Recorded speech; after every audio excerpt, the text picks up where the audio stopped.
Et on change complètement de sujet puisque vous le savez, ont lieu en ce moment les Nauticales à La Ciotat. Ça dure jusqu'au 10 avril. C'est un événement à ne pas rater d'ailleurs puisque j'ai l'occasion d'en parler. Et puisqu'il y a les Nauticales, pourquoi ne pas parler de l'Union des ports de plaisance de Provence-Alpes-Côte d'Azur et Monaco? Véronique Tourelle, bonjour. Bonjour. Vous en êtes d'ailleurs la déléguée générale. C'est vrai que c'est l'occasion de s'intéresser aux ports de plaisance dont on parle assez peu. C'est vrai qu'on parle souvent du port de Marseille, mais on ne parle pas du grand port maritime de Marseille, donnons le titre exact. Et on parle assez peu des ports de plaisance, donc je suis ravie de vous accueillir. C'est vrai qu'il y en a quand même pas mal, 118 ports de plaisance sur les 135 qui sont en région. Quel est le but de cette union des ports de plaisance ?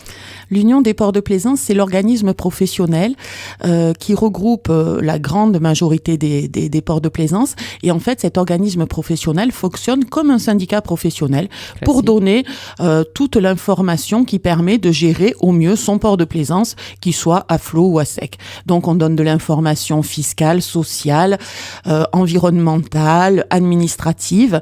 Mais aussi, l'intérêt d'être dans cette union, c'est qu'on fait pas mal de réseaux et donc d'animation de réseau entre tous les gestionnaires de ports et donc un passage d'expérience en fait entre les uns et les autres et une animation de projets de réalisation.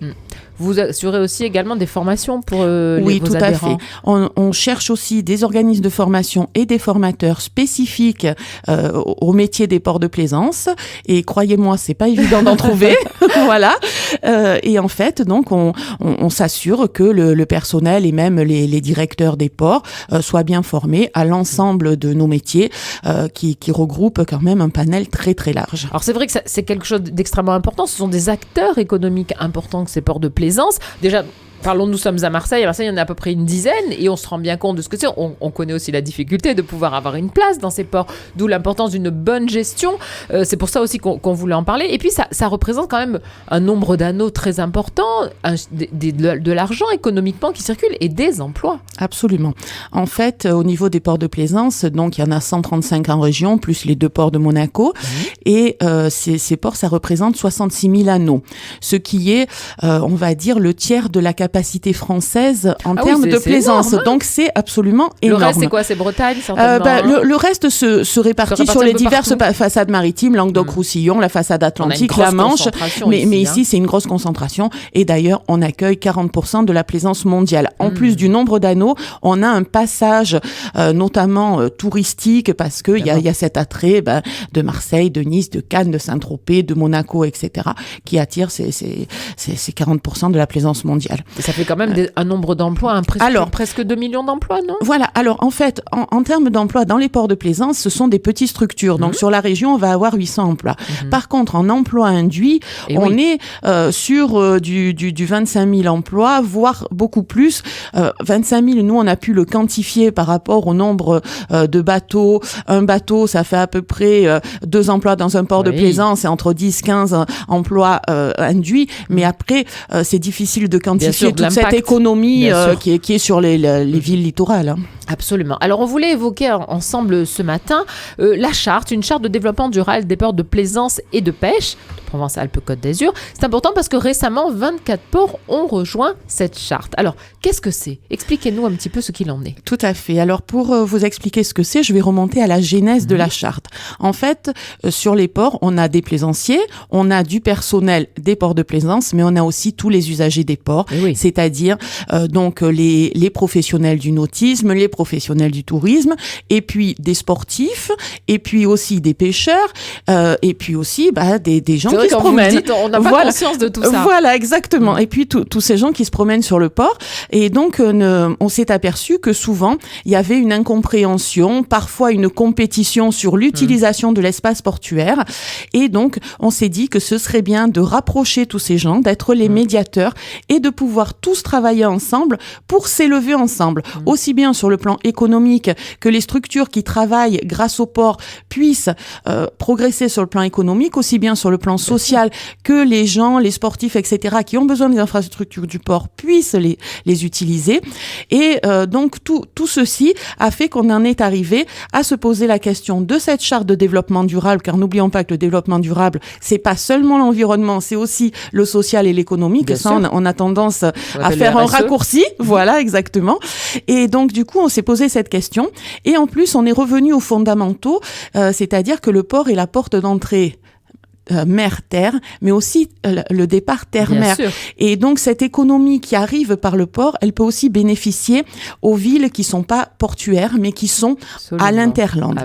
Donc, l'économie va voyager, si vous voulez, du port vers cet interland et va pouvoir profiter. C'est une porte d'entrée. Voilà, c'est une porte d'entrée. Donc, c'est vraiment la genèse de cette charte, de proposer à tous les acteurs qui ont besoin du port et dont le port a besoin pour vivre aussi, hein, c'est vraiment une charte gagnant-gagnant.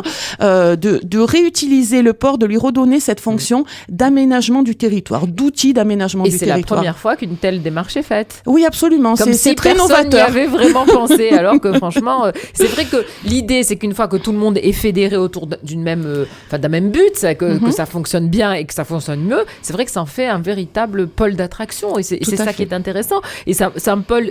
L'idée, c'est que ça soit attractif et que ça génère aussi d'autres activités. Voilà, que ça soit une dynamique en fait qui est créée grâce à cette charte. Alors quand on adhère à votre charte, donc c'est de nouveau 24 ports qui ont rejoint ceux qui y étaient déjà, qu'est-ce qu'on obtient ?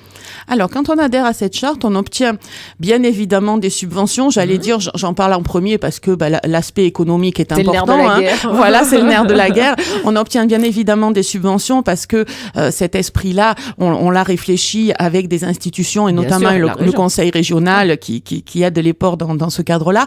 Mais on obtient aussi une aide et un accompagnement et une médiation avec tous ces fameux acteurs qui sont sur le port et parfois évidemment les gestionnaires de port qui sont la tête dans le guidon en train de faire leur travail de gestion de leur plan d'eau n'ont pas forcément le temps et l'investissement comment on peut dire physique à mettre dans. Donc on les accompagne sur toutes ces actions et la seule obligation qu'ils ont par contre dans la charte, c'est de candidater à la certification européenne port propre. En fait, si vous signez, ça veut dire que vous candidatez à l'obtention de cette fameuse certification européenne AFNOR et vous êtes aussi à l'origine de cela. Oui, tout à fait. Alors effectivement, de prime abord, c'est ma formation première en environnement et c'est même pour ça qu'il y a de nombreuses années, j'ai été recrutée comme dirigeante de l'UPACA parce que l'orientation que nous voulions donner au port de Plaisance, c'était vraiment de l'excellence environnementale.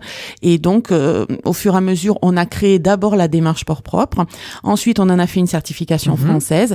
Et ensuite, nous avons eu l'opportunité d'en faire une certification européenne en rencontrant tous nos confrères des ports de plaisance des autres pays et en s'apercevant que finalement, on avait fait quelque chose de très haut niveau puisqu'on était vraiment dans l'excellence. C'est ce que j'allais vous dire. Donc, on est plutôt bien lotis par rapport au reste des pays d'Europe. Exactement. Par rapport au reste des pays d'Europe et même au reste du monde puisque depuis 2 ans, je travaille avec AFNOR sur une norme mondiale de qualité d'accueil dans les ports. Et dans cette norme mondiale, on nous a demandé que le socle environnemental soit la certification européenne port propre. Donc on est victoire. Voilà, donc on est fiers de notre bébé qui grandit bien. Vous pouvez l'aider. Écoutez, merci pour tous ces éclaircissements. On comprend mieux maintenant. On regardera aussi différemment les ports de plaisance grâce à vous.